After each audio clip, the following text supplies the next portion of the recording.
Welcome to another episode of Almost Patriots, Thursday afternoon here in California. It's 4 p.m. and we are live, guys. I got my boy Elvis here. He's actually in San Diego, but he's always representing Indianapolis and the white race. And my boy Mike in New York, overworked and underpaid as everybody else is in New York. I can see. Pretty much, you hit it right on the head. Yeah, we got a good episode. A lot of good topics. A little more than usual. A lot of videos to check out.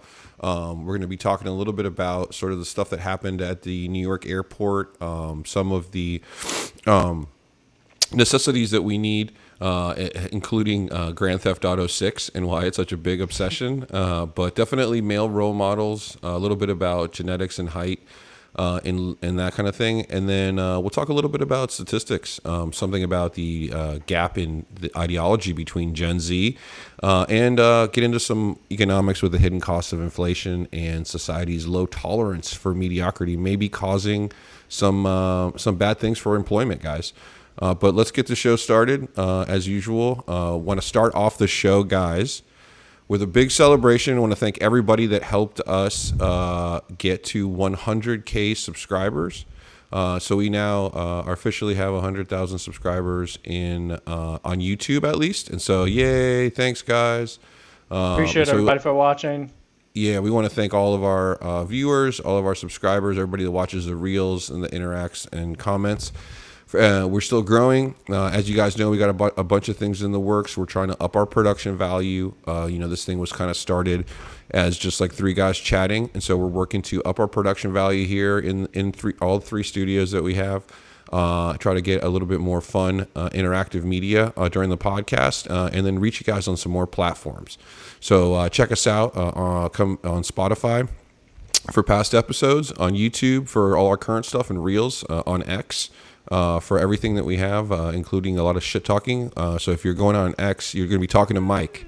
So be careful. Yeah. So Yeah, for the Angry fan New Yorker. for the fan that said he's going to be watching today and he might like it.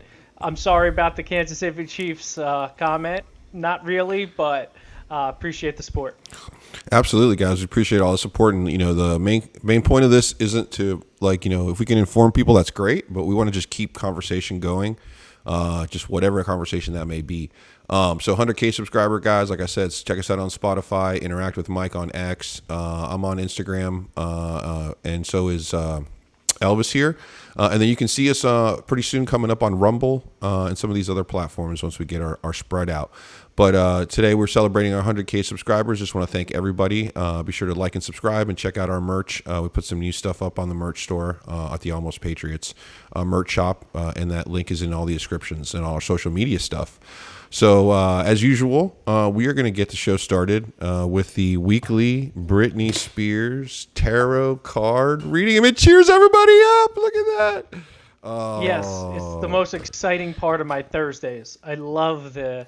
All right, guys, this segment is growing, and hopefully it'll be produced a little bit more. But what we have here is the Britney Spears Tarot Card Oracle deck that has been shuffled and cleansed, and every week we like to pick a card from this and read it out loud for our inspiration, for our viewers. Hopefully it touches you guys and not in an inappropriate way. I saw that. But let's go ahead and do this week's. And so I'm just going to put it up here, and then I'm going to pick a card, this one. And Show us. We got to guess. What the fuck? It's Mike's mom. Oh, how dare you, you son of a bitch. You fucking... All right, if you guys can read this. All right, guys. So Did Brittany have a fling with Jake the Snake that I'm not aware of? it says the Snake Definitely. Charmer. Oh, this... that's- I've got too many jokes in this area. That's I got just, way too many jokes. This is a biologically feminine talent. It's charming snakes. I think it's seduction of the male species, and it might be indicative of her divorce rate and losing custody, but I'm still gonna go with that. Here we go. You ready? This is what it means. All right. In 2001 MTV Music Awards, Britney won with her performance of "Slave for You," filled with rolling thunder, sparkling jewels, and a 7-foot albino Burmese python named Banana. Halfway through the elaborately choreographed routine, the body rolls of the body rolls and intricate movements, Britney draped Banana over her shoulders and took a walk around the stage without missing a single beat. Even if you're not carrying a snake on your shoulders, the snake charmer reminds you to face your fears and look inward to find confidence and strength when all eyes are on you. Face your fears, guys. Snake charmer. You don't need a Burmese snake to face your fears and look That inward. is when not it's called a where mirror. I thought they were going to go with that. Yeah, I thought it was gonna be something completely different. Completely. yeah, different. absolutely, guys. But okay, so now we know the task is to face our fears. But the Britney stuff has been pretty good. Yeah, good messages. Good messages, guys. So now in the news, guys, our first segment where we chat about bullshit that's in the news. This one is definitely a lot of bullshit because I don't know what this means. What is an aerial seamount eruption, Chris?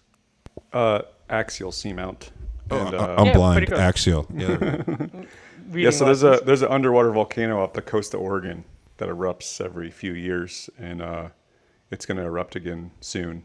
So there's a lot of earthquake activity and stuff going on. It might be why San Diego just had that earthquake recently. But Ooh, good point. yeah, the thing is, like every time it erupts, then there's always these tsunami warnings all across the Pacific Ocean, and everybody kind of freaks out about the potential of having massive tsunamis. But it's the most active volcano, like in close proximity to the U.S., and it's just off the coast of Oregon. Two questions. One, will it take out University of Oregon? And two, is it great surfing weather? Because I want to know if it's like got, the waves probably ridiculous. Well, So first of all, University of Oregon's not on the coast, so no. Oh, fuck.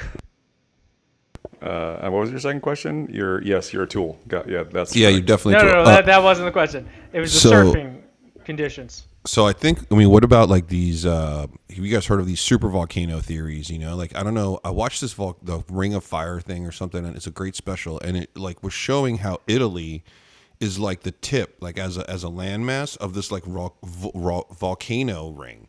And so like Sicily and like all these things are near these huge underwater volcanoes.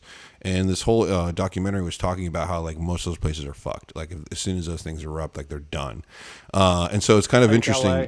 Yeah, I mean that's the other one with the fault line. Yeah, And San so Andreas. are there other like volcanoes? Is it a string up there? Is there something up there besides just this one big volcano? Yeah, but in fairness, though, Ricardo, you shouldn't really worry because if there was a like huge earthquake or anything, Dwayne the Rock Johnson's gonna fucking fly in and save you. Like, quite honestly, like, why would you worry? I wish Dwayne the Rock Johnson was in charge of California. That might be a little bit better outcome sometimes. So the Ring of Fire is actually in reference to the ring around the Pacific of volcanic activity. So if you go up the western seaboard, around Alaska, through Japan, down to the Pacific Islands, like Hawaii and everything, that there's all the most active volcanoes in the world are all in that circle. Did you need to know this when you were flying helicopters? Because I thought it was a Harry Potter fucking movie, The Ring of Fire. It is a Harry Potter movie. Is The it? goblet- It is, It's the right? Goblet of That's Fire. Goblet of Fire. You're Oh, close. Goblet what- Oh, of you Fire. fucking nerd. Goblet. But the Ring of Who Fire uses is a goblet anymore? Johnny Anyway. Cash. The Johnny Cash song is Ring of Fire. Ring of Fire. That's what Well, that's hopefully- what I mixed up. Hopefully it'll Harry Potter and Johnny Cash is like a total. Those are like. So I was far close, I out. was How the fuck close. You confused Yeah. Johnny. The most I monotone watched- singer ever, and like Harry Potter. Those are so far. away. Complete Unknown, the movie I saw it the other day. That's why. As long as it hinders any production of more Twilight sequels, I'm cool with the Yeah, totally with the fine. eruption. Yeah, totally fine. Yeah. Geez, well, that's cool. Look out for that. That's insane. I know there's a bunch of stuff going on all over the world as far as geologically. I saw that the magnetic north is fading, and there's always these things in the news that are saying that the poles are going to shift, and everybody knows, and like nobody's telling us, and then the interesting part is like since the internet and social media got out, right? Like people aren't really sharing. Like, hey, like I figured out how to not pay taxes, or like I figured out how to do this. What they're sharing is like all of these sort of like visions of these conspiracy theories of like the end of the world is coming. There's an asteroid, there's aliens controlling the government, there's UFOs. And so like this whole thing is I think just a byproduct of large imaginations. You know, and I think that if Creative. I think there was really something threatening, you know, there would be, I don't think they would tell us, but I think it would be a little bit more obvious. So let's put it that way. Well, the thing that I always was fascinated, you know, when you're a kid, right, and you hear about the flood, right, in the Bible. Deluge. In your mind, you're like, oh man, the whole planet was flooded. But when you start to see some of these things, like this volcano was off the coast of Oregon, and like half the globe will not care when this volcano erupts. When you start thinking about some of these events, I mean, like you could, if you were, you know, back before social media, back before plane flights, you know, where the world was much more difficult to access, you could have a flood that flooded like all of Saudi Arabia for like a decade, and like no one in the United States, in like anywhere on the Western Hemisphere, would have any idea that like 1 million people were dying in a flood. So we're much more connected now, and so it's just interesting to see like how much of the world is affected by these events, and how like we just have information that could not be pertinent at all to you, but it's just interesting to know about. Well, that touches a little bit about how we talked about, that lady was discussing how, you know, the reason that social media causes so much anxiety isn't because of the negativity, it's because of the uncertainty. Right. And so we're connected to all of these points, it seems like, of information that are valuable, maybe locally or maybe like in other places. But you really have to be able to detach from some of this information. And I don't think it's a natural thing for humans to do that. I think that's what Chris is kind of pointing on. You know, it's like, you know, there's a flood, and yeah, you know, it would suck if it happened, you know, in your neighborhood, and it would suck because people are going to be out of homes, and like, and it's going to be tough. But it really doesn't affect your day to day. But, you know, there's a flood in every city, you know, sometime, somewhere, at any moment in time. And so if you're getting information about all the floods that are happening all the time, you're taking on a lot of anxiety. And I think what people have forgotten is that we have elected officials, right? And the reason these guys get so much power and leverage is so that they have the tools, right? So that keep us not anxious, right? And so like, I don't want to know about the flood. You know, I kind of do, but I also don't, right? I want to know that I don't give a shit. yeah, the people that I'm hiring or that I'm I don't electing care. are at least have the best interest of what's going on. But It's- all of this it's- information, I think, is really misconstruing the human behavior. And like when you think of it globally, because we're not designed to know 8 billion people. We're not designed to know like 100 at max.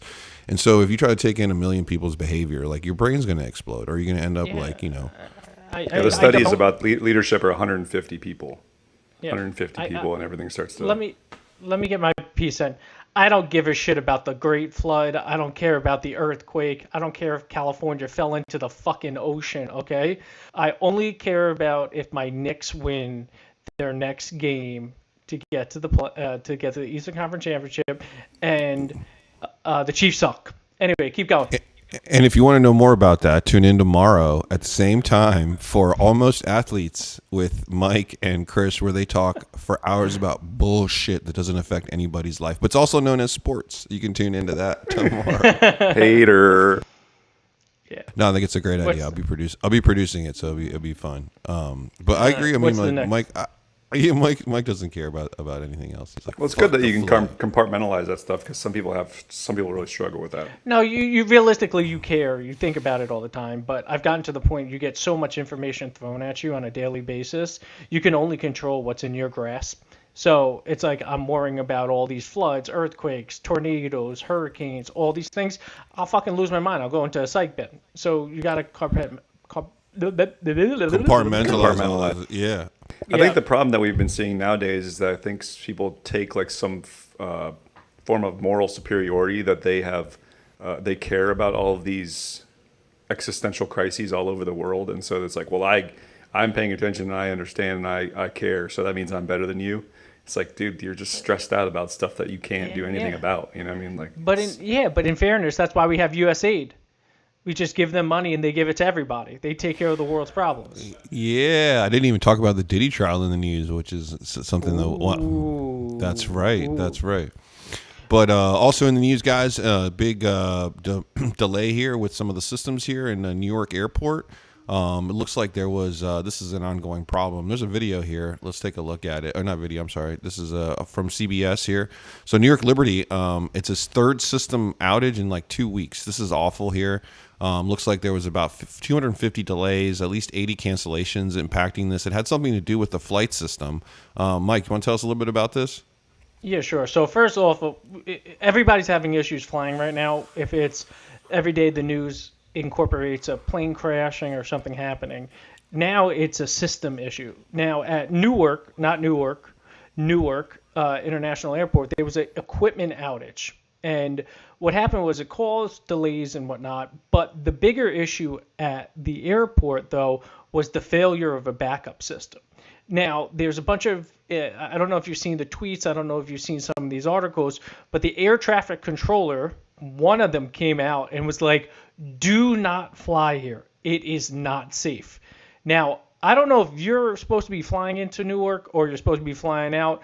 Once you hear that, it's a massive problem. But it's bigger on a more of a macro element because it got so big that there had to be a committee and you had to see Delta's CEO, American Airlines' CEO. They talked about the problems. And the bigger problem is the systems are antiquated. And, and it needs updating.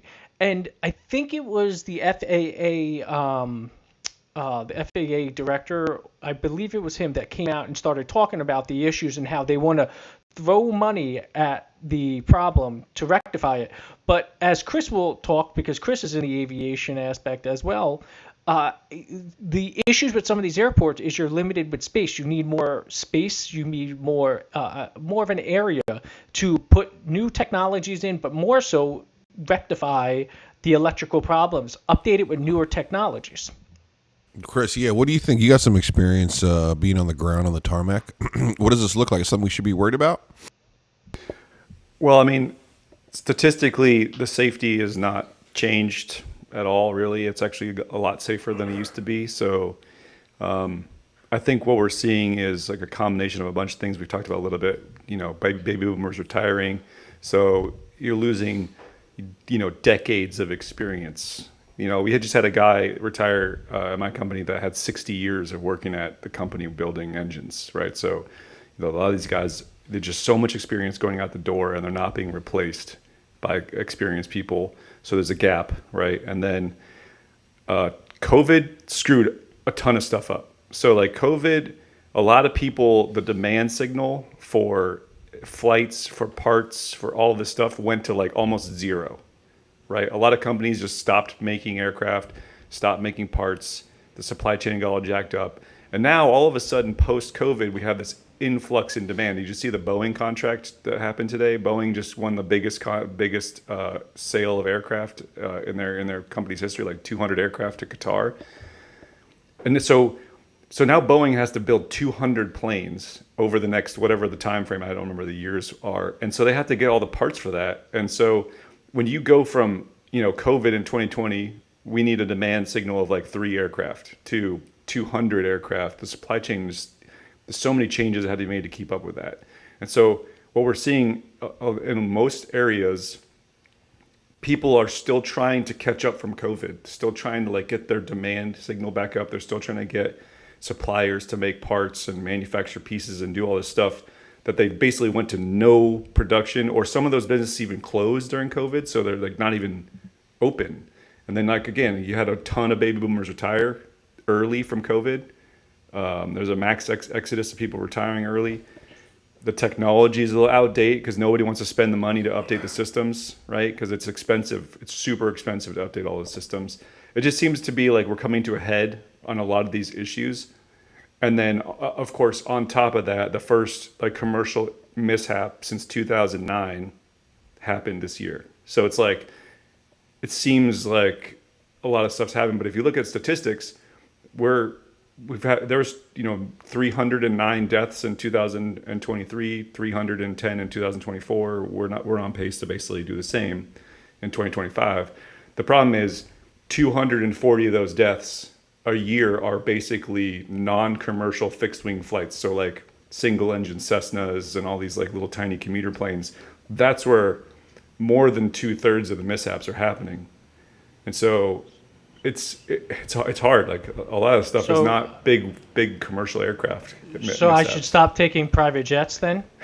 Don't take no private jets. Not with that hairline. No, I'm just, Whoa, you fucking went with left field. Wow, Oh, we're man. taking shots this episode? All right, I'll yeah, remember yeah. this Well, you shit. need to cheer up. You look like somebody ran you over with a truck. All right, man, guys. I'll tell you a little research on this. It was really interesting, and it seems like the CEO of United had a message. He chimed in. He basically was identifying. He said that, look, the FAA says the airport can handle 77 flights per hour with full staffing and ideal weather. And then he noted that it routinely approves more than 80 flights per hour between 3 and 8 p.m. And so we're looking at greed because every flight is landing fees for the airport and all that stuff. And so, his last quote was, this math doesn't work out. And so what he suggested was that the airport limit its flights to 8 per hour while it's under construction, like currently. And then it returned the airport to a level 3, which is a controlled airport. And the only way to achieve 77 flights per hour would be like with special approval. So they couldn't go over the flights and modernize the air traffic control system, which is interesting. Well, here's what the FAA is doing. I looked that up and said, it looks like they're installing 3 new high bandwidth communication towers between New York and Philadelphia to improve the speed.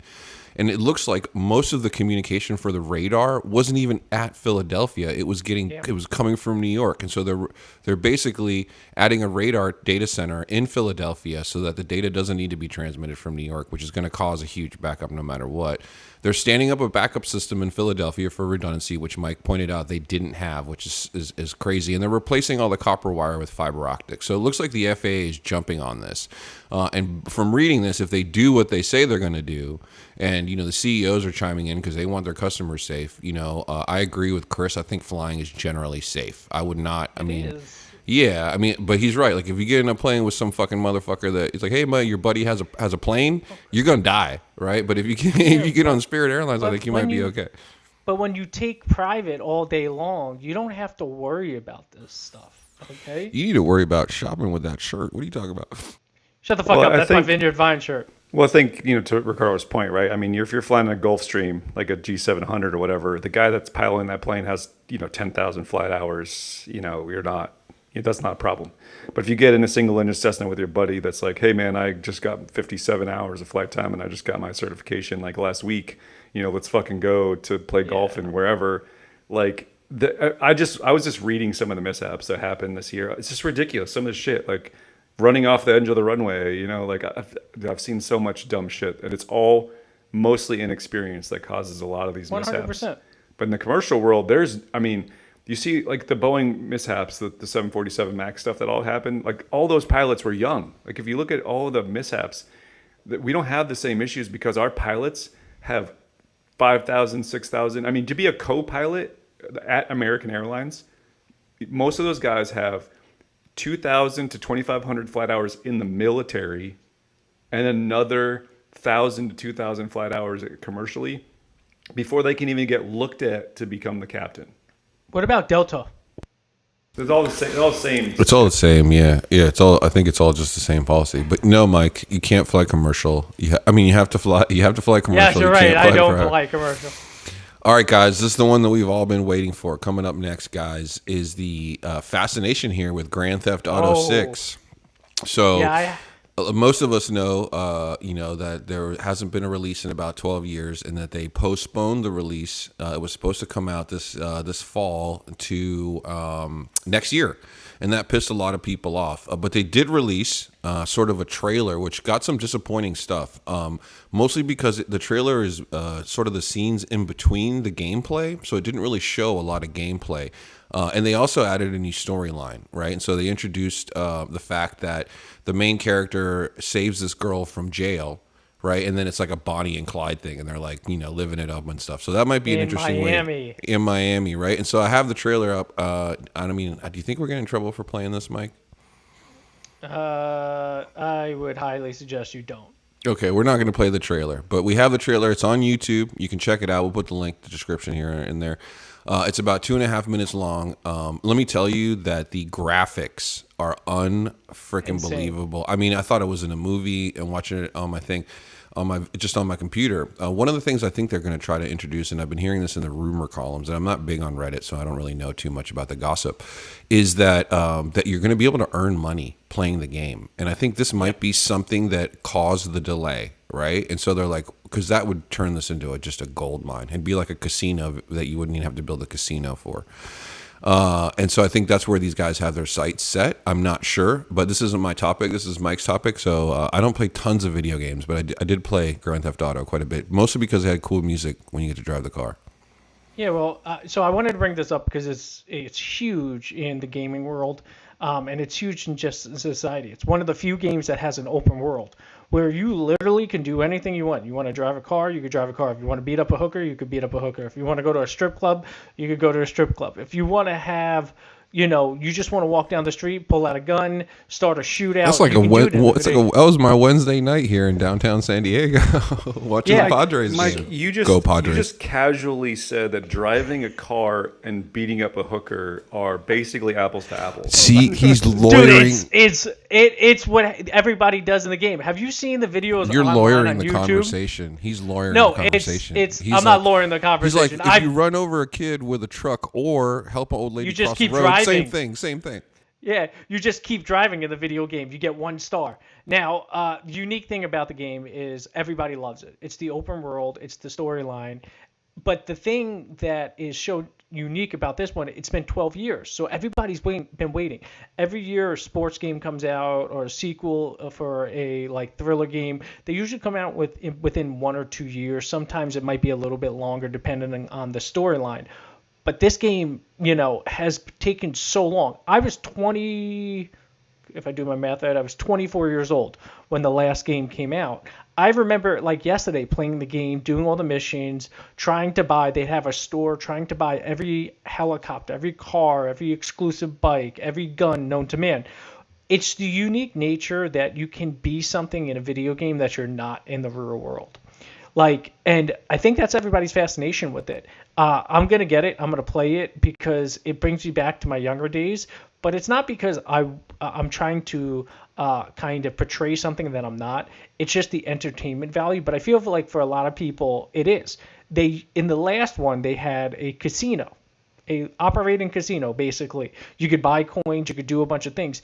It's the world that's not in the world, and the problem is it's like the Meta VR goggles. I feel like Meta might have made a mistake, right? So here's maybe what I would have done in this, and I don't know shit, right? But okay, so I want to build a metaverse, right? And really, what they want is engagement, behavioral information, and transactions. Right. And so instead of being we changed our name to Meta and we're going to build our own metaverse. Also, I live in Hawaii.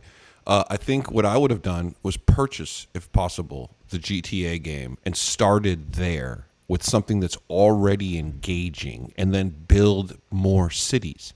But instead of going around and trying to get someone to jump on a whole new platform.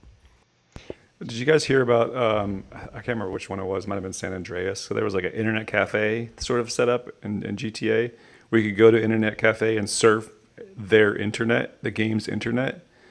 And and somebody was creating websites to try to catfish pedophiles and stuff.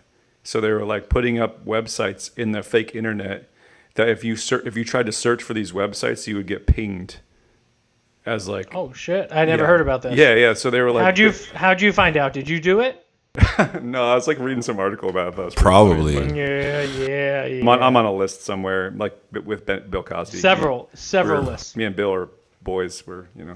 Yeah, I mean, this is just, not to get too spiritual, but the whole thing with meaning, same thing. Why are we creating another world when we already have a world that we've created that's separate from the natural world? And so this is going to go on forever because dimensions are infinite, right? And so I think what's happening with technology, a lot of things are happening at the same time. But one of the things is sort of this exploration of meaning is are we just limited to this physical thing, and creating a digital world where you can transform and do a bunch of things you can't do in the physical one is, to me, one of the biggest proofs, right? That, we have something inside of us that's operating on a different level. Maybe that's operating the current system that we're in here, right? But that thing isn't limited to, because why isn't it creating that world in real life, right? If I was completely hedonistic, if I was my body, then I would probably try to make my environment feed my body as much as I can. But instead, I'm going out and I'm building these complex different worlds, right? That are basically a world within a world, or like we talked about the other day with meaning, where it's like you see an apple, but it means something else. And so this obsession with duality, I think, is growing a lot as human beings become more comfortable and have more information to really explore things, beyond what their day-to-day lives are. Like, meaning as far as relationships, meaning as far as like how they create their own reality. I do think it's going to empower people to be able to do a lot more positive thinking, which I think is the basis for creating a cool life, right? So you got to like envision it and then move forward. Yeah, so I think that go ahead, Chris, I'm sorry. Oh, no, I was going to say, I think that fundamentally what we're seeing is the evolution of conflict resolution. So like for all of human history, the only way to solve problems was get the biggest guy with the biggest sword and, stab each other and see who comes out on top. And the guys with the biggest guns and the guys with the biggest weapons got to bang all the hot girls and, produce children and, own stuff. And like 2/3 of the population missed out on that whole experience. And so now we're in a world where we want as many people as possible to have the experience of being able to have things and have a good time and enjoy your life. And so in order to do that, you can't have, you can't just kill people that you have problems with. You have to solve problems other ways. Have to have conflict resolution that doesn't involve beating each other to death. So now we're just seeing sort of evolution of that, where video games and social media, all this stuff is just trying to get us away from the idea that we're just animals that just need to beat each other up. Listen, let me explain something. Once I turn on GTA 6, all right? I'm going to beat the shit out of every fucking tall guy I can see, all right? I'm going to take a car, probably steal it in the video game. I'm going to steal it. Definitely not going to buy it because that's a habit of mine in GTA. I'm going to steal it and I'm going to go on a rampage. I might drive in the fucking ocean. Some real short king energy. Short king energy. I'm the same size as you. You got like 20 pounds on me. I'm fucking an inch smaller than your bitch ass. Anyways, boys. Yeah, man, I think that's a really good point. I didn't think about that. I know a lot of things are happening at once, but the conflict resolution one is a lot interesting. I mean, it's interesting because the more, the easier that you get conflicts resolved, the more that the flow of energy or money or information can take place, right? And so, I think that might be a byproduct that we've sort of, because there's so much negativity on social media that we forgot, hey, look, there's a whole bunch of other conflicts that are getting resolved with technology. Like, look at your taxes. When was the last time you, wrote them out? Like, I can't remember the last time I wrote them out. Just put all the shit into the fucking computer and then you get your check. Like, it's great. Why am I doing my own taxes? Like, why don't they just tell me if I, and send the receipts? So I do think that there's a lot of conflicts that are being resolved, especially in the commercial area and in mercantilism. And I do think that now we're looking to technology and this connectiveness to help us solve some of our personal issues. Right. And this may be where we're coming and we're saying, OK, well, that's great. I can earn money anywhere in the world. I know everything that's going on. I'm super fit because I watch Joe Rogan podcast. I know what's going on because I watch Almost Patriots podcast. And then exactly. And then you get to that point, right? And then you're like, okay, but so what's my purpose here? Is it just to bang chicks? Am I a DJ? Am I am I just going to work? Am I supposed to get as rich as possible? And so now you see these guys and if you reel on social media, every guy has his own meaning, which I think is good. A lot of people might be turned off, but one guy's like, okay, this is what I do. I do it for this reason. I do it every morning. I'm like, that's cool. But that doesn't mean it's what I should do. Then the next guy is like, hey man, I don't do that. I just let it flow, but I'm also a billionaire, right? I'm like, cool. And so people I think might get a little bit confused because there's a lack of a clear pathway to success when you got all these guys who have been successful that have done it in different ways. And I think the commonality, right, is that they've all kind of found something that they can attach their discipline to that gives them meaning. They've created their own meaning, right? It isn't out there to find, it's for you to create. And in order for you to do that, you have to struggle, but it's got to be something that you're willing to struggle for. And so, if your job and your family is something that you're willing to struggle for, then you don't need to look beyond that, for meaning. But if your family structure and your kids and everything is being torn apart by outside influences, then you're going to see a huge struggle for meaning, individual meaning from the cat's going to be on social media being like, why am I here?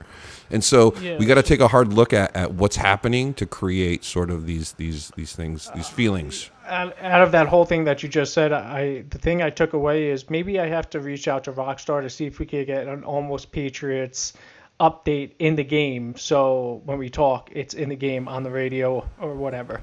Damn, that's good. I like that. That's what I'm thinking. I like that. I got a brain. It's an outlet for that sort of biological need. I mean, we're animals sometimes. We gotta just take risks and do things, and it's much more difficult to do that when you have a short lifespan. So, you want to go take risks on GTA. Yeah, and speaking of that, now that we're talking about development in general, one of Chris's topics, this is one I kind of knew about, and it's sort of, I want to say it's more like informational, right? Okay, so we kind of know what happened over the past 100 years, at least in the United States. There was a huge influx, or there was a huge, social influencer, which was World War II and the two World Wars. And what this did is it took a lot of the male role models outside of the house, right? Put them in a plane, send them across to fight a war. And so a lot of the kids grew up, we call them the boomers, without strong, male influences. They kind of overcompensated a little bit, right? And so if you do the research, any male child over 9 years old, right, basically needs a strong male influence. And if you don't get a strong male influence, there are some really negative side effects. And Chris got a video for us to watch here and give you a little bit of an idea of some of the statistics around guys that are growing up once without they lose male a male influence. role model, become much more likely to be incarcerated, engage in criminal activity, harm themselves. It ends up that while being physically stronger, boys are emotionally and mentally much weaker. What you think like the first domino? So that's pretty crazy. It's just a quick little snippet. I know you guys know Professor Galloway.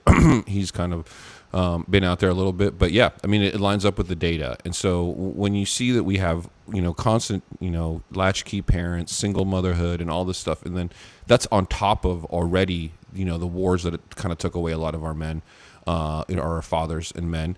There's a little bit of an explanation, or at least some sort of like pathway to understand why people are feeling the way that they do. Chris, is your topic, man. You want to talk about this a little bit?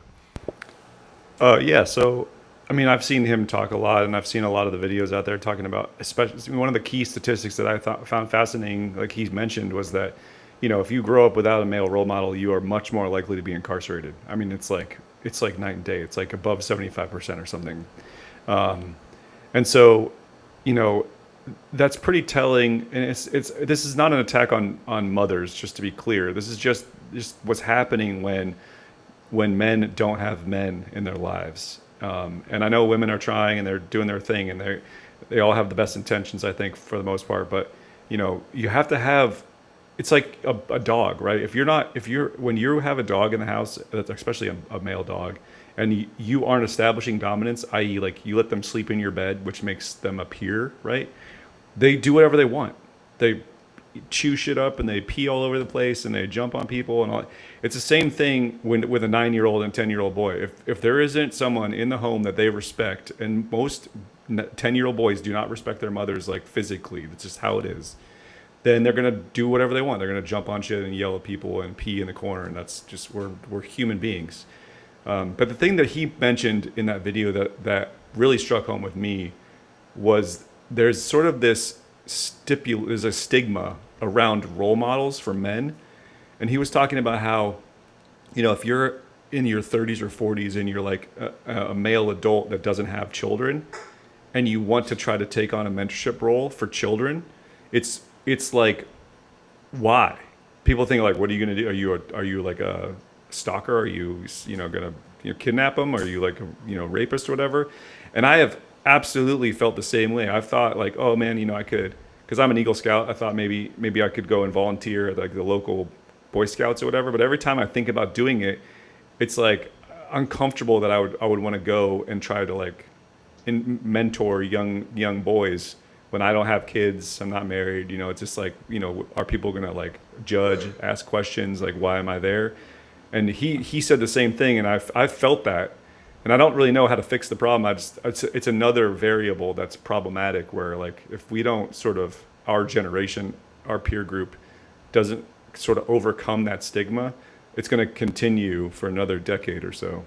Yeah, I mean, like, just another example sort of offloading. And so one of the things that makes human beings very unique to other animals is that we outsource our survival, right? And so, like, this has become material until recently, and now we're kind of in this post-material scarcity society. Shout out Turbo.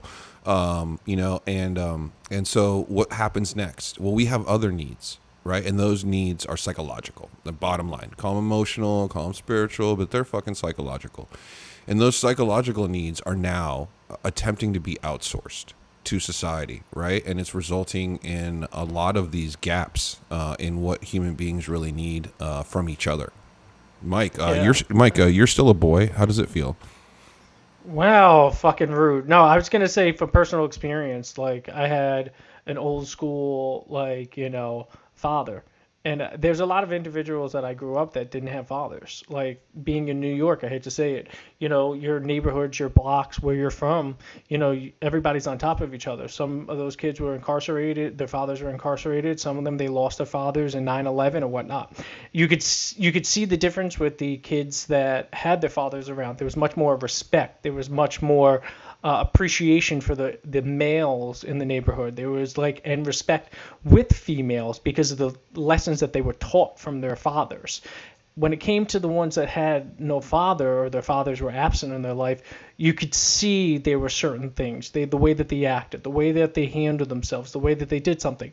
I hate to say it, sometimes you need that male figure in your life, even if it's an influence. Like Chris talks about wanting to donate some of his time to go hang out with little boys. But, you know, it's actually very important that you're around, because just that little influence, even if you're not if you're not interacting every day, or you're in the house every day, you know, a weekend, lessons, the things that you teach those kids are very, very important. So I agree with Chris. Yeah, I think a lot of it too, you brought up a really good point, Mike, has to do with sort of the social contract behind communities. And I think because of COVID, people have been sort of afraid of each other, right? And you know, with more information, everyone's more divergent. Like, what if there's a pedophile or what, right? And I want to encourage people to form communities again, because the easiest way to identify a weirdo is if seven of you are standing around and one guy's acting weird, that's the weirdo. Right. But if you only interact with him, you're always going to be like, oh, I should be nice and I should be considerate. And you have this guilt. But if you form communities, groups do a really good job of like ousting the bullshit, to be honest with you, dude. You know, sometimes they can get out of control. But I think we need to return to like sort of forming communities again now that COVID is done, because I think it's going to help, you know, some of these needs that we have for the upcoming generations. Yeah, when you're in that group of friends, be careful of a 6'3" redhead from Oregon that might be a Marine. Be careful. Redhead, he might be wearing blonde. He might be wearing a Hard Rock T-shirt. Just be very careful. Nice. Speaking of 6'3" people, here's another one from Chris. So we'll talk a little bit about the beauty versus the height dividend. So let's talk a little bit about this. This is cool. This is interesting. This is something that I brought up a couple episodes ago when we were talking a little bit about sort of the racial privilege that was being thrown around, and how, and I said that I think the only real privilege is beauty. And I think that it's been documented throughout history that the most beautiful people were the ones that got the most, attention and control. And, you know, the gods probably, or could have just been really hot people. You know, Jesus could have just been really sexy, and they're like, yo, man, let's listen to this guy. But there's some research that's been done lately, and I'm not sure how it affects height. Chris has some facts for us. But I do know that, the way that you look does have a big influence on your ability to be presentable and get a job. And apparently it has a big effect on how much you earn too, right? Let's watch this video. And the then beauty let dividend, well researched, basically says you're going to earn 8% per year the rest of your life just if you are good looking. That's the beauty dividend. You can go online and look at all the studies and the statistics that go with it. But there's also a height dividend, and it is universal. If you look at Americans that are 6 feet 2 inches, so a little taller than me, accounts for about 3% of the population, unless you go to the Fortune 500 companies. And then they account for 39% of all CEOs at 6'2". Whoa. That, my friend, is an order of increase. And you say, are taller people smarter?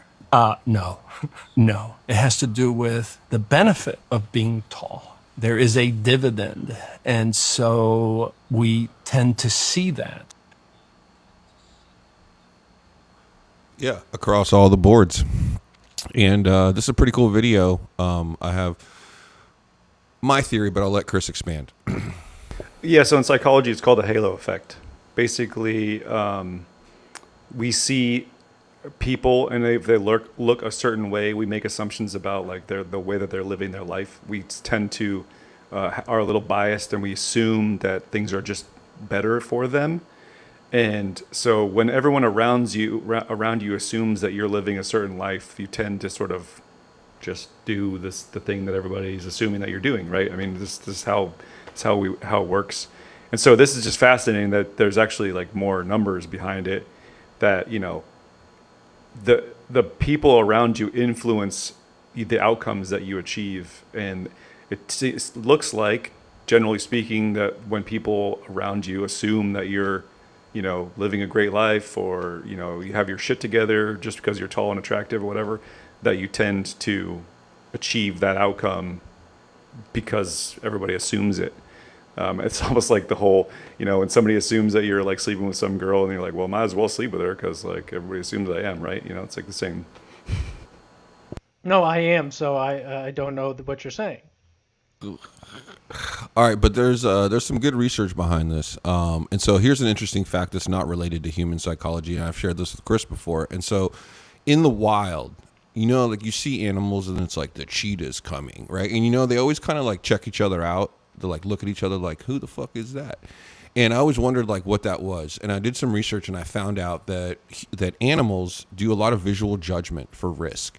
And if there's an animal that is 10% larger than them in the wild, they will not attempt to fight it unless they're like hungry, right? So you got like hyenas and all this stuff that eat. That's different. But if like a hyena ran into an animal that it wasn't going to eat, right, it would. That's how they make their judgment call. 10% size difference. So if you can imagine being 10% taller than somebody, there's a natural built-in genetics that you want to avoid conflict with that person. And so there's some of that in there that I think plays out as well. The other theory I have is that aliens created us and they were very tall. And so the reason go ahead, Mike. No, I was going to say also, you got to remember, as a CEO, it's a brand thing. So as CEOs, when you're creating a brand, what is it what people desire? When you're choosing somebody who's supposed to be the head of a company, so what does everybody choose? They choose or desire to be taller. So you're fitting a model. And they want you to have style. They want you to be well spoken. They want you to have certain criteria when it comes to your background. Were you a CEO of another company beforehand? Did you go to Wharton Business School? Did you do certain things? So people think this is a ludicrous or a far-fetched idea. No, this is real. They take all of those factors under like advisement when they're creating or they're choosing the next person. They have checklists that they have to meet. Like, and everybody hears about it. It's mostly academic. Yeah. What school they went. It's mostly about their resume. Where did they come from? But there's other elements. If they can't fucking speak, sorry, you ain't getting the job. If you can't make a good representation, you don't have good networks, you ain't getting the job. You could be the best CEO of all time. What's the CEO that just went over to Starbucks to to reorganize the company? He was at Chipotle and Taco Bell beforehand. Mike Eisner. I'm done. But no, all of these things are kind of to attract you to a company, to make an image for a company. This is not like crazy stuff. Yeah, a lot of times, a lot of people don't realize CEOs are not the ones that control the company. They think they are. They're operator. The real role is operator, and they operate on behalf of the investors and the board, right? And so, like, if you think that the guy in the shiny suit in front of the camera is the one controlling things, I think it has a lot to do with the fact have a that say. they of course, no, and I They don't have mean- influence. Yeah. I don't want to encourage all or nothing thinking. They have a lot of control for sure, but they're like the guys like Elon Musk, who are like chairman of the board and they own the company and they're the CEO, are few and far between. And those guys, they can do whatever they want for sure. Different breed though. Speaking of breeding, men and women are still at it, and even more so here, guys, in the United States. When it comes to ideology, I've been seeing a lot of reports about this, Chris and Mike, this ideology gap in between young women and men here in the United States, and it's swinging in opposite directions. And we have a graph here. Take a look at it. And Chris, you want to talk a little bit about this? Yeah, just it's I mean, it's representative of kind of things that we've always seen anecdotally, but like when you start to see the actual like chart, I mean, female far left, men far right, you know, and if you look at the rest of the generations, obviously there's a tendency to lean towards the left because you know, obviously the left is considered like for the people, you know, sort of like the bleeding hearts or whatever. And so women tend to have more empathy for people, and so they tend to lean left. But the Gen Z population seems to be just massively different. And what I find interesting is like now because of this divisiveness between the generations, like how much is that influencing this sort of dating issue that we're seeing, right? Where men and women are having trouble like connecting, and I wonder if some of this has to do with that, the fact that they're just so far apart politically, if that's impacting the dating market. I'm sure it is, but it's just fascinating, I think, because you know how much of this is social media influencing, right? Because you know if you look at like TikTok, you know, far more Gen Zs on TikTok than millennials, and it seems to, and so like I'm not on TikTok. I know you guys aren't on TikTok. I wonder what the message is on TikTok, if it tends to lean, you know, left or right. I know that X has definitely been leaning conservative as of late, and I think TikTok leans a little bit pretty far left. And so I wonder, like, if you're sort of absorbing all this information, do you have a natural proclivity to sort of shift into that direction? And the stuff that's appealing to women is on TikTok, and the stuff that's appealing to men is on X, and they're kind of split, you know? Yeah, Mike, what do you have to say about this? Yeah, so I think it's a combination of things. I think, you know, it's also about teachings in a lot of areas of what you're brought up on, schooling, education. I think there's been, obviously with, you know, the generational change with, you know, or the younger generation per se, as it pertains to politics, leaning heavily or more towards the right, where, you know, females are leaning heavily and more towards the left.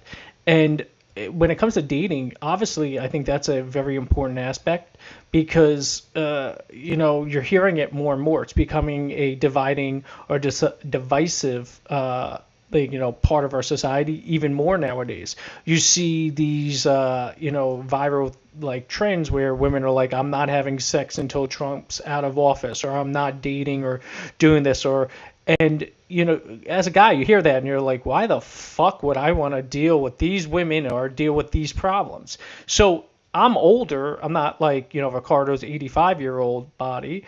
But if I was You look pretty younger, good for 85, buddy. yeah, you do. But if I was younger, you know, and I hear this and women continuously talk about this, then why would I deal with it? So, yeah, and going to your point about platforms, absolutely. I think that plays a huge part. You go onto Instagram, all you get is a guy, if you highlight male, no matter how many times you press not interested or you block the page, somehow, some way, you continuously get sexual videos come up. You go to TikTok, you get, because it's owned by, you know, a Chinese company, so you're getting more liberal viewpoints on a lot of things. They have a little bit more openness. And X, everybody I think is well aware of who owns X and how crazy it is on X, and, you know, more and more people. It's based about freedoms and you being able to say whatever the hell you want and do what you want on X. So, yeah, I think that massively plays into the brainwashing or education and how people are viewing politics or ideology. Yeah, I agree. That's a really good point. Yeah, the dating thing is interesting. I've noticed a trend. Like I said, it's just been sort of like men hating women and women hating men. And it's just, I try to think about it. And the only conclusion that I can come up with is that, behaviorally we think like in animals, right? So like I'm thinking, what would an animal do? And so it seems like whatever information is being absorbed by either sex is causing a rise in the level of uncertainty. I know I keep using that word, right? So uncertainty, right? And so when there is things that are uncertain in the environment or perceived uncertain in the environment, nobody gets laid, right? What you do is you cower into a corner and you get into a defensive position. You don't whip your dick out, right? And so I think that that's kind of what's happening right now, where like I think people who are engaging with a lot of the modern media, especially if they're doing it in a way that's uncontrolled, they're just like jumping on social media, that it's not necessarily divisive, but I think it's definitely increases the level of anxiety and uncertainty, and that's what's dividing people. Nobody who's anxious is going to want to connect with anybody else, right? And so I do think that that's what we're seeing. We're seeing more so that the level of anxiety is directly linked to how much uncertain information we're absorbing, and that uncertainty is subconsciously compounding and making us kind of feel like, hey, this environment isn't safe, right? And nobody's getting laid. And so until we can hammer that out, and I don't have a solution. I wish I did. We do. It's in the works. Yeah. What are you Wait, talking about? Ricardo, do you get laid? I'm just trying to clarify. Do you get laid? Put it on the record. I'm celibate. Yeah, I got laid 2 days ago. I Nice, wasn't really nice. expecting. No, I really well, wasn't expecting an answer on that, but okay. We do have a solution in the works. I'm not going to talk about it, but so the thing that you're talking about, Ricardo, is like as human beings, we empathize with things that look like us. We sympathize things that we feel sorry for or we feel bad for, but we don't empathize with things that don't look like us. That's just how it is, right? And so if you're a chick and you're on TikTok, you're going to empathize with women on TikTok that look like you. Oh, and yeah, when absolutely. the information that you're being absorbed to is based on a computer algorithm that's trying to push out content that you seem to be interested in, which is just biology. It's not malicious and it's not maliciously intent. So, oh, hey, look, you watched a video about girls, hating on men, and you seem to like watch more than 80% of it. So the algorithm's going to push that out to you.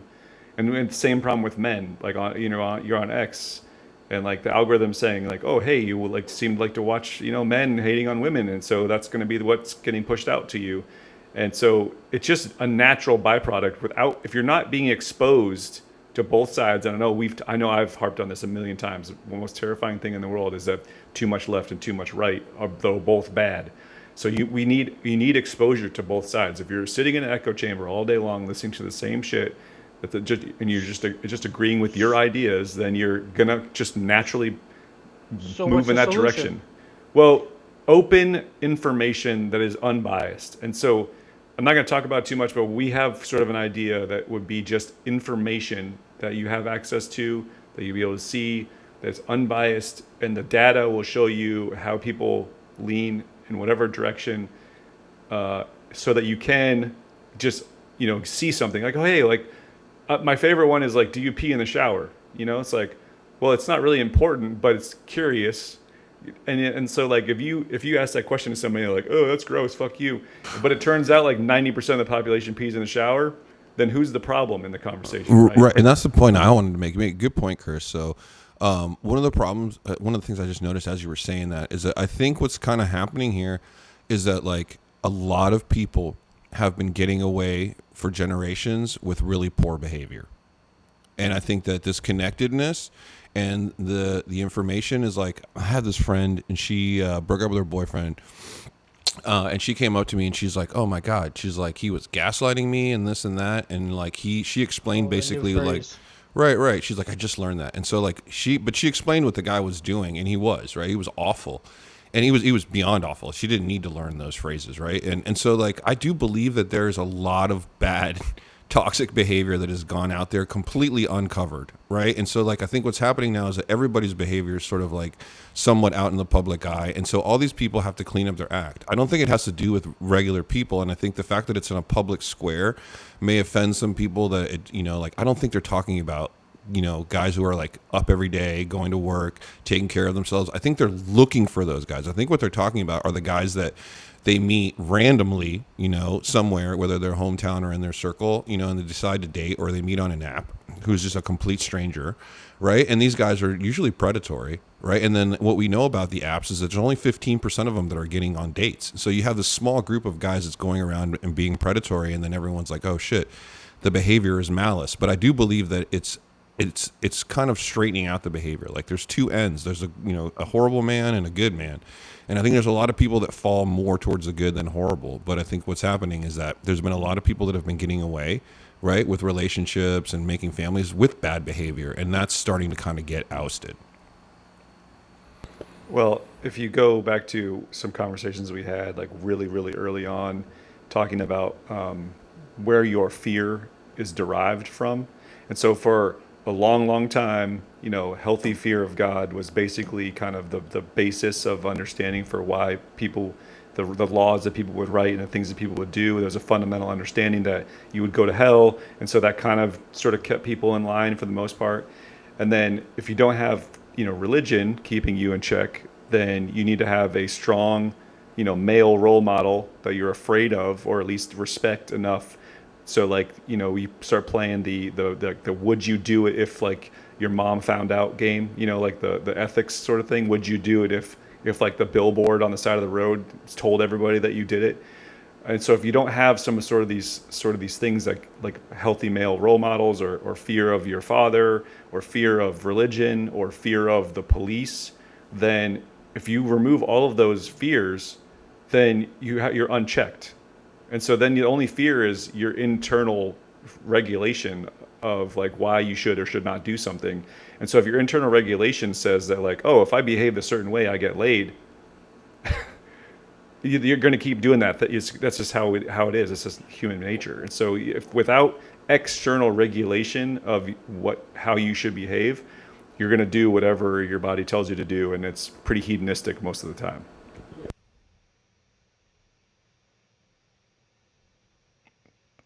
I can't hear you, Ricardo. We're having to go back and forth. Yeah. So especially if you're brainwashing yourself. And so let me tell you what this negative or positive feedback loop, and this is something that some of the guys like Peterson talk about. So this is pretty scary, guys. And this is definitely something that happens. Okay. And so an example of a positive feedback loop, and it doesn't mean that it results in a positive outcome. It just means it amplifies whatever signal is going through the loop. Is Instagram. Okay. And so like I'm living a mediocre life, right? And I'm doing things, I'm getting my work done, but all of the photos that I've taken over the past 2 months have been of the highlights of my life. And so I'm sitting at home every morning without having my coffee, right? And I'm looking at my Instagram reel and I'm brainwashing myself that that's my life, right? And so with that come all of these sort of psychological things that give you a sense of entitlement. That give you. Well, it's even worse if it's reinforced with likes. And then that's where the positive feedback, right? So like, if I think the solution would be sort of like the how do you call it? Like the shit bag social media where you can only post your worst day, right? If you really wanted to learn about people, like only post the worst shit that happens to you. We should start a trend that way. Yeah, a viral trend. Right, where you're just like, hey guys, instead of posting, the fact that I look great and I live in California and the sun is here, look at my tiny bathroom. It sucks. I hate waking up to this tiny bathroom every fucking morning, guys. Look at this shit. I look like I haven't gotten any sleep, man. Anybody else out there like that?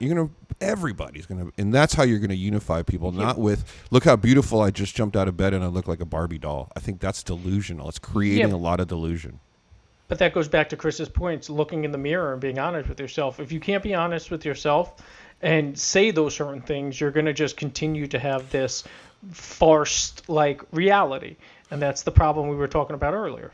A good trick that some of the behavioral guys will do is, and I don't do this, and I probably should, is every morning you're supposed to wake up and you're supposed to look at yourself in the mirror, like in your own eyes, for 2 minutes and meditate.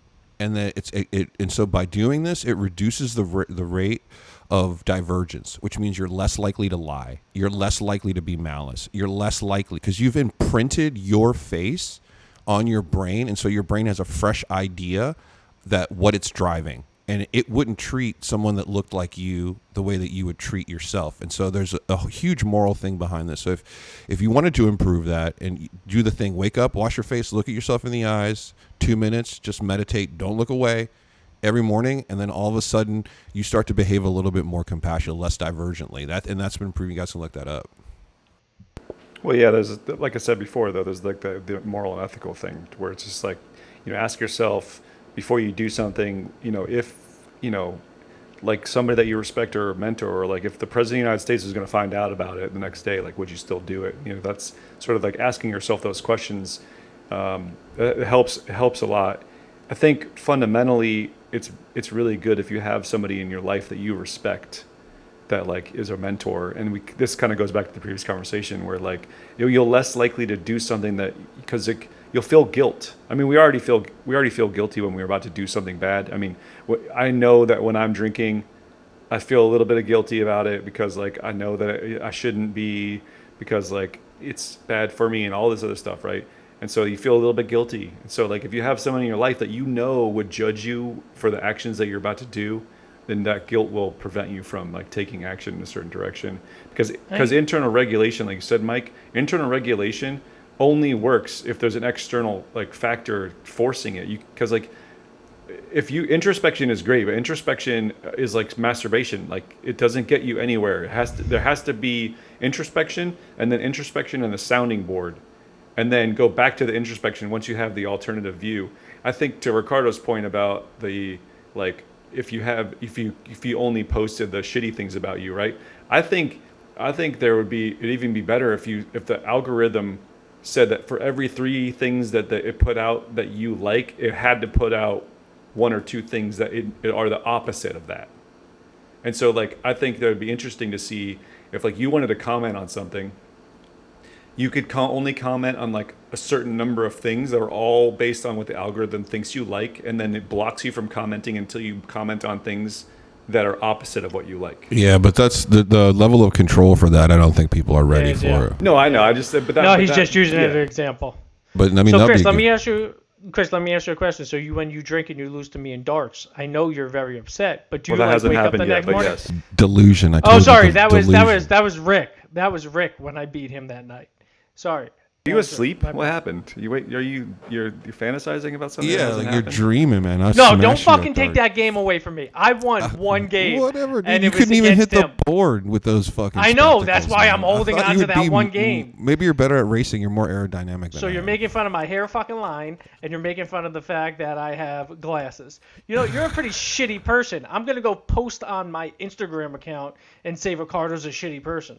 We'll take anything. We'll take it all. We'll take any kind of negativity. Well, he won't get it because his X account is blocked. I think that's hilarious. I hope you guys are laughing and you're having a good time. That's 11 years down the road. Mike, I still haven't seen a response from you legally. But yeah, that was. I thought you were gonna repeal it. I mean, I don't even know if I want to, man. Yeah. I feel like it's just gonna make my life worse. I didn't use it for 11 years. All I posted was, "Hey, check out my new track," or "Check out my new," and like some dumb, stupid one-liner like, "All people are cool," and then you're like, but it's for a different breed of human. I think somebody who likes to argue should be on X. But yeah, man, a great conversation, guys, about all this stuff. It was a good one. One thing I saw that kind of caught my attention was this guy presented the information in an interesting way. And as we're kind of talking about some of the roadblocks that society is facing, one of them is sort of this low tolerance for discomfort, right? And I think as a byproduct of everything we've discussed, what we're doing is we're creating human beings who are eventually having a lower tolerance for discomfort, right? And that's kind of causing some of these rifts in society. And this guy kind of breaks it down as to what the fundamental mechanism is that's missing. The price you have to pay to become great is you must first be a little bit shit. Most people will not be willing to pay the price of being a little bit shit. And as a result of most people not wanting to be shit, they never become great. This is the price we all must pay. It's the price of entry. And because most people are so resistant to being bad, they just don't want to ever be bad. I never want my friends to see me embarrass myself. I never want to embarrass myself. I never want my family to see me embarrass myself. Oh God, I don't want my kids to see me do that. We are literally keeping ourselves mediocre because we're not willing to pay the price. So how do I deal with it and rebound it emotionally? Is I fully now understand that in order for me to become great, I'm going to be terrible. I'm going to be terrible at this. Yeah, that's pretty much it, guys. So one of the things I noticed too, this guy made a really good point, and I was like, well, what's causing some of this behavior?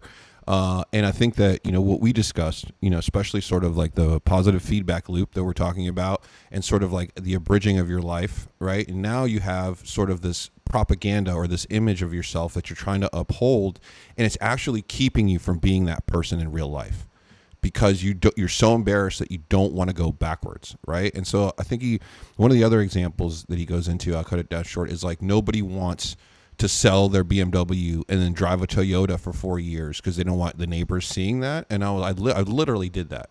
I mean, like, I drive a Ford. I love my car. The last car I had was a Bentley GT. All right, like, don't miss it. Not even for a second. You know what I'm saying? So like. And that was years ago. It was expensive. And so now, I'm able to do so much more with my time than I was when I was driving that car and having to pay for that car, that it makes sense to me that, the things that I gave up are putting me in a better position to become the person that I wanted to be, the person that I wanted to be driving that car. And the car didn't do it. I still had to go out and do it. So, I mean, this is kind of a good tie-in to like how you should approach social media, what you should do when you look at yourself, the impact that it's going to have on you if you continuously only post the highlights of your life, and what the effect it's having on your resilience, which is it's lowering it, right? And so now you're literally becoming your own worst enemy. And so I want to prevent this from happening. That's why I brought up this topic. Have you guys ever gotten in this experience with a girl or like on a date? I know we do it with girls, like you start out really good and then all of a sudden you're like, shit, I know this is the right thing to do, but if I say this or if I tell her the truth or if I do this, it's going to make me look bad and you don't want to go backwards. Anything like that? No, I always say whatever's out there. Well, we've talked about this in a different capacity before, but so two things. First, I think one of the causal factors of what you're discussing, and by the way, when I saw this on the topics, I had to read it like 3 times because I was like, what the fuck? What the fuck is he talking about? Yeah, but so helicopter parents are one of the byproducts that this causes, right? Because they basically, bubble wrap their children for their whole childhood, and then when they get into the real world, they can't handle any diversity. But so my favorite, the conversation that we've had many times about this is the outcome-driven decision-making versus just like the journey, right? And so my favorite example of what Ricardo's talking about is like when I first started playing golf. So like I first started playing golf and like, I was playing with people that had been playing before, and like Rex, my buddy Rex is a scratch golfer.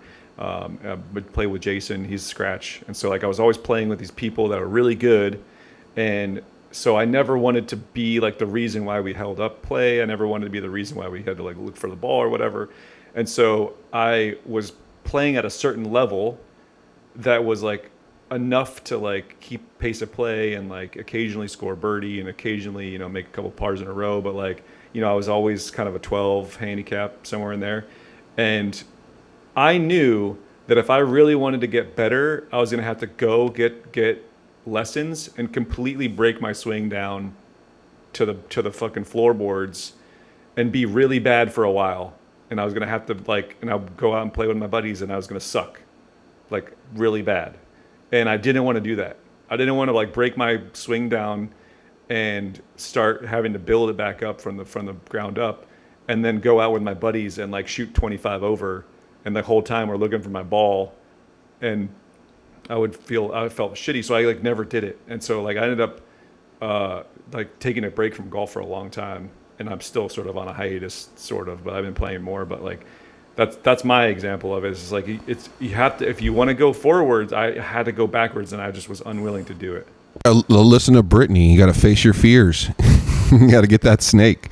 Mike, what about you? Snake queen. What about you? Queen. I got to charm a snake to get better at golf. That's weird. Ricardo, you remember that time we were driving to Arizona, and we were to driving see the past Bill those Burr. Yeah. Do you remember when we were driving through the desert and we saw all those like, houses that were tiny and I said to you, how could anybody live in those homes? And you were like, maybe they were just, these people could be so happy. They could be living their best life, simplistic life. Well, I remember that stuck with me because it was about like a person's happiness, about being able to control your environment. And for me, I never could live like that because my thought process has always been keep going up, keep going up, keep going up, buy a nicer house, buy a nicer car, fly on a bigger jet, do all those things. And my thought process my entire life is never to go back, even though to take a step back and slow myself down, being in that house is perfectly fine. Okay? It's a product of where I grew up, but it's also a product of mindset.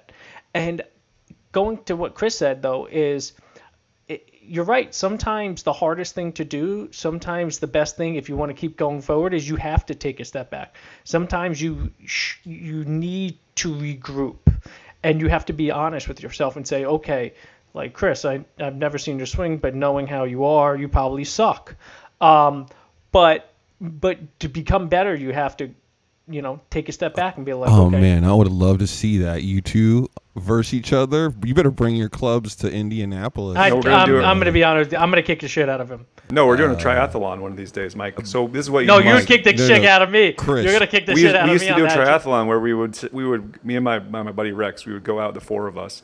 We would play a round of golf, 2v2, and then we would come home and we would play darts and beer pong, and that was our triathlon. And because like I So was better, I don't drink. better at darts, and you're better at golf, it worked perfectly. And then beer pong would And be I like don't drink. I think Yeah. Chris, dude, Mike's pretty good. I gotta tell you. No, I know he's like a 5. He's like a 5 handicap or whatever. Yeah. Yeah, I'm like what's over 20, like 30. I'm a 30 handicap. Chris, I did go I into tell you the debt story? because I lose so many balls. Chris, did I tell you the story about Ricardo's first time at the range with me? He No. stopped swinging because he saw 2 high school girls that went to like the school. They were swinging and they But had they were such like nice 300 swings. yards, dude. They had such nice swings, but Ricardo couldn't figure out if they were like 21 or how old they were. And he kept on saying to me, he was like, damn, this girl is good looking. And I was like, Ricardo, I was like, on her bag, it like said, what was it? Coronado High School or something like that. Yeah, I was these like, little high dude. school girls were driving the ball like 400 yards and like jumping up and down like it was like tea time. I was like, what the fuck? Yeah, it was awful. comical. I didn't want to look bad. I didn't want to look bad in front of the females. But It's hard as males to like want to do something where you're not like good, right? Because Yeah. we've talked about this before, right? It's like we have a hierarchy, and if you want to play sports, you want to do stuff with other men. There's a hierarchy, and nobody wants to be at the bottom of the hierarchy, regardless of what it is, right? And so, I think generally speaking, it's really healthy to find things that we're all sort of like balanced, neutral on. But I think also you should occasionally do like our second time we hung out, Ricardo, right? We played golf and I could tell that you were not having a good time, right? And so I was like, what do you want to do? Let's do something other than golf, because like clearly, I don't want you to keep thinking about how like we're not having a good time because and at the time I didn't know if you could play better or that was just a bad day, right? To me, I don't care. I mean, I've had days where I go out with Rex and he shoots fucking one over at Torrey Pines, and I'm like, I can't find my ball all day, and it sucks. Well, like it's not hard fun to find your sometimes. ball there. Yeah. But so we should be doing stuff that like your friends. If you're like really good at something, like your friends want to do that. It's cool, right? But sometimes you should go and do the thing that you suck at that they're good at, because like you want to balance the relationship out.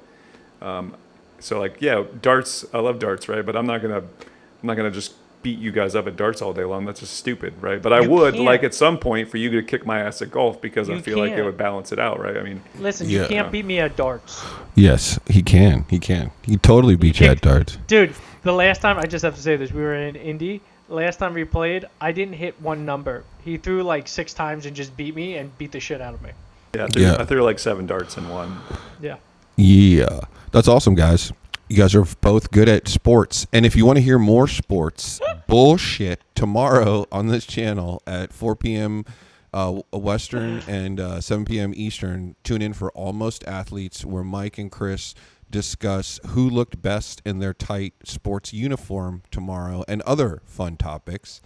I don't know, guys. That was a good show. I had another topic, but it's a little bit off the road. I thought we did really good with the last 4 or 5 topics here. So just want to thank everybody for tuning in, guys. We're here every week on Thursdays, 4 p.m. Pacific, 7 p.m. Eastern. Like and subscribe. Catch us on X. Catch us on YouTube. Check our reels out on Instagram and YouTube. And once again, I want to thank everybody who helped us get to 100,000 subscribers. That's a huge milestone for us. Thanks, guys. Keep tuning in. We're going to try to keep improving the show, get some better cameras, do all that stuff. But without you guys, it wouldn't be any fun at all. So take care of each other. Be safe. As always, Elvis in San Diego. Cheers. Mike in New York, and myself, Rico, here, also in San Diego. And we'll see you guys next week at 4 p.m. Pacific, 7 p.m. Eastern. Peace. Peace.